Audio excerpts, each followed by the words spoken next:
अस्सलाम वालेकुम। आज हम बनाएंगे चपली कबाब और उसके लिए सबसे पहले मैंने ये भुने हुए चने लिए हैं और इनके ऊपर से इनके जो कवर्स थे वो अलग कर लिए हैं। सबसे पहले हम इनका पेस्ट बनाएंगे। ये तकरीबन आधा किलो से ज़्यादा है जी। अब ये मेरे पास प्याज है जिसको मैंने पानी इसके अंदर से निकाल लिया है, मैंने बिल्कुल ड्राई कर लिया है।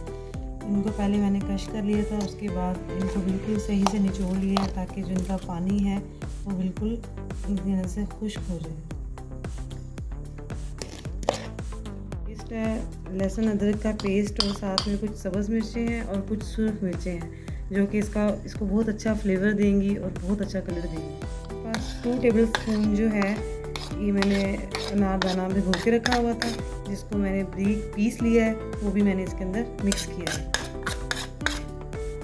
इसके अंदर जाएंगे कुछ स्पाइसेस जाएंगे, इनको हम मिक्स करेंगे और उसके साथ साथ हमारे पास जाएगी दरदरी सूख मिर्च और यहाँ पे जाएगा आधा स्पून हल्दी।